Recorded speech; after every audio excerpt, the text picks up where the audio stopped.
Welcome to UK News Times. My name is John Z. Coover. Let's check the latest news headline. UAE's claim to be participant to nuclear deal lacks legal grounds. Iran envoy. Syria Iran and Yemen slammed Germany for complying with the UAE's Israeli dictates to ban Hezbollah. Zarif, US pouring weapons all over globe while seeking arms embargo against Iran. White House blocks Fauci from testifying to Congress on coronavirus response. The ace attack kills 10 Hashd al-Sha'abi forces in Iraq. That was the headline. We now move on to the news in detail. But before that, there will be a request to like this video. Iran's permanent representative to Vienna-based international organization says the U.S. attempts to establish itself as a participant to a 2015 nuclear deal signed between Iran and major world powers have no legal grounds following its withdrawal from the landmark accord.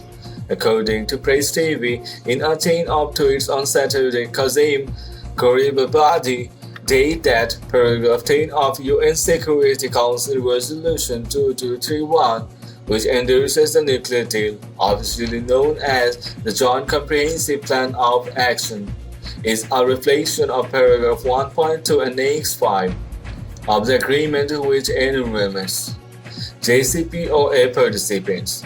He added that U.S. President Donald Trump issued a presidential memorandum on May 8, 2018, announcing the end to Washington's participation in the JCPOA, as he said. And I'm today making good on my pledge to end the participation of the United States in the JCPOA. The Iranian diplomat emphasized that the United States has also ended its participation in practice. It has not participated in the meetings within the framework of the JCPOA since its unilateral withdrawal from the deal. It has also violated all its commitments as a JCPOA participant and has spared no efforts to destroy it through reimposition of sanctions and threatening others to be punished in the case of trade with Iran. Gharibabadi pointed out. The Iranian invoice to it came after a report by the New York Times on April 26 said U.S. Secretary of State Mike Pompeo plans to invoke a provision in the UN-endorsed international nuclear agreement in an attempt to either extend beyond October the UN arms embargo in place against Iran since 2006 or 2007. Or get the world body to impose even harsher sanctions on the Islamic Republic.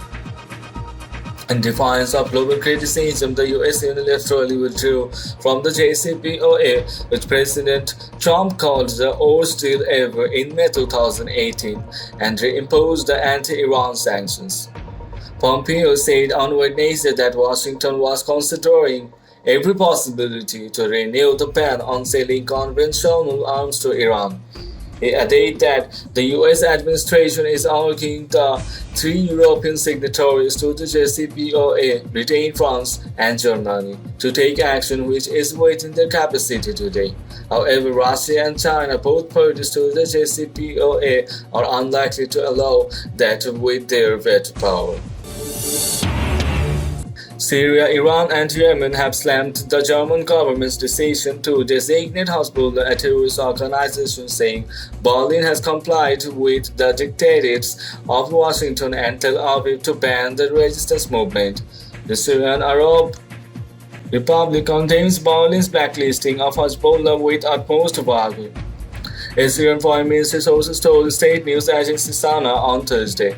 The source said the blacklisting was a medal of honor which effectively acknowledged Hezbollah's prominent role in countering Zionist and Western plots in the region.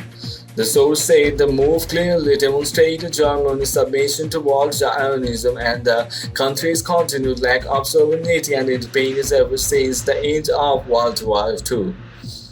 On Thursday, Germany designated Hezbollah as a terrorist group and ordered raids on various mosques and cultural sites allegedly linked to the resistance movement. Police raided four Moscow associations in Dortmund and Münster in the western state of North Rhine-Westphalia, Bremen, and Berlin, along with private homes of alleged Hezbollah members. Israeli regime and the United States had been pushing Berlin to ban the resistance movement, which is credited by helping defeat the most violent Takfiri and other terrorist groups in Syria and driving out Israeli troops from southern Lebanon. The resistance movement's popularity for shattering Israel's might of invincibility among the Arab public opinion has awed Israel and the West. Its military engagement in the Syria war has also turned it into a seasoned force, forcing many Western observers to describe Hezbollah as the most powerful Arab army. Iran said Germany must be held to account for the consequences its decision will have for the fight against terrorism in the region. Last December, Germany's parliament approved a motion urging Chancellor Angela Merkel's government to ban all activities by Hezbollah on German soil. It came after U.S. Secretary of State Mike Pompeo said on a trip to Berlin last year that he hoped Germany would follow Britain in banning Hezbollah. Britain introduced legislation in February of last year that classified Hezbollah as a terrorist organization. Yemen's government and the country's popular Ansarullah resistance movement also condemned the measure as a sign of Berlin's submission to Washington and Tel Aviv. This unjust decision by Germany took place in compliance with U.S. and Israeli dictates targeting the group. Yemen's information minister and government spokesperson Daifullah al-Shami said, according to the Shaba news agency. Ansarullah's political bureau published a statement saying that Germany's decision has fulfilled U.S. and Israeli wishes in normalizing Zionism and opposing the free nation which seek to resist global tyranny and arrogance. Ansarullah has been battling a 5-year Saudi-Yemen war, being supported by Western states such as Germany. The popular group reiterated its support for Hezbollah and urged Arab and Muslim countries to reject Berlin's decision. Germany has long been known for its controversial support for terrorist and oppressive forces in the region, most recently facilitating terrorist pages in foreign-backed terrorism in Syria and Iraq. Iranian Foreign Minister Mohammad Javad Zarif has responded to his American counterpart's attempts to push ahead with a scheme to extend the United Nations arms embargo on Iran, saying the United States of Arms is pouring weapons all over the globe as it is the world's top war initiator. According to Press TV, in a post on his official Twitter account on Saturday, Zarif described the US as the world's top military spender, arms seller, war initiator, and instigator and conflict promoter. He said, while the United States has long been the number one military spender and arms seller in the world, its Secretary of State Mike Pompeo is apparently worried about Iran. A report by the New York Times on April 26 said Pompeo plans to invoke a provision in a UN-endorsed international nuclear agreement, which Washington left in 2018 in an attempt to either extend beyond October the UN arms embargo in place against Iran since 2006 or 2007, or get the world body to impose even harsher sanctions on the Islamic Republic. The removal of Iran's arms embargo is based on the nuclear deal, officially known as the Joint Comprehensive Plan of Action (JCPOA), signed between Tehran and major world powers in 2015. In defiance of global criticism, the US unilaterally withdrew from the JCPOA, which President Donald Trump called the worst deal ever in May 2018, and imposed the anti-Iran sanctions. Iran's ambassador to the United Nations, Majid Rabanchi, said on Wednesday that the claim that the United States is still a party to the agreement, which allows it to invoke a sanctions snapback under certain pretexts, is nothing but an unprecedented joke. Security Council members should pay heed to the fact that any move to counter the lifting of Iran's arms embargo violates UNSC Resolution 2231. The Iranian diplomat told the Islamic Republic news agency IRNA diplomatic sources at the United Nations said Washington has a tall challenge ahead at the Security Council if it pushes for an extension of the world body's arms embargo against Iran. A U.S. official who was speaking on condition of anonymity said Washington has shared its strategy with Britain, France, and Germany, who are permanent Security Council member states and parties to the Iran deal.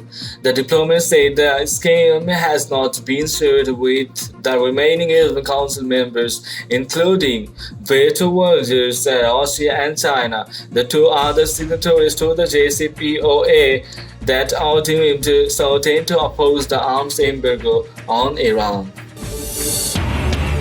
The White House issued an emailed statement after a spokesman for the House of Representatives committee holding the hearing said the panel had been informed by Trump administration officials that Fauci had been blocked from testifying.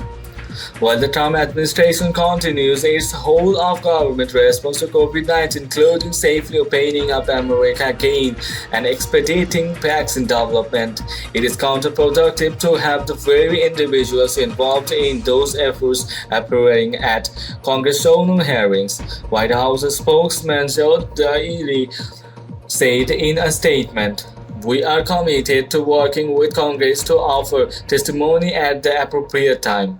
Fauci's testimony was being sought for a May 6 hearing by a House Appropriations Subcommittee that oversees health programs, said a spokesman Evan Hollander.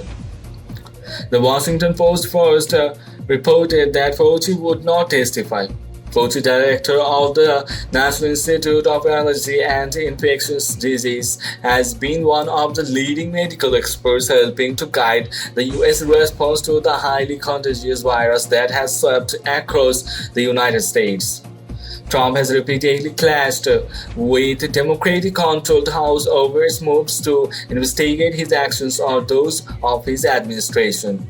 In recent days, House Speaker Nancy Pelosi and Senate Democratic leader Chuck Schumer have urged a wide-ranging investigation into Trump's handling of the coronavirus outbreak, which has killed tens of thousands of Americans. Democrats have criticized Trump, saying he was failed to develop a comprehensive and effective plan for testing Americans for the coronavirus and tracing contacts of those who are infected by the virus that causes the sometimes fatal COVID-19 respiratory disease. Fauci, 79, has had a respectful but sometimes complicated relationship with Trump. The well-regarded doctor has at times corrected or contradicted the president at White House briefings or in press interviews on issues such as the time required to develop a vaccine and the likelihood that the coronavirus will return in the fall. Trump has occasionally shown expression with Fauci, but ultimately has followed largely the advice that he and Dr. Deborah Birx, the White House's coronavirus task force coordinator, have provided on responding to the pandemic.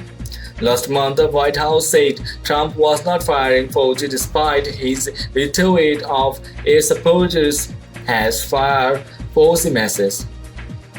At the time, White House spokesman Holden Kittley said Dr. Fauci has been and remains a trusted advisor to President Donald Trump.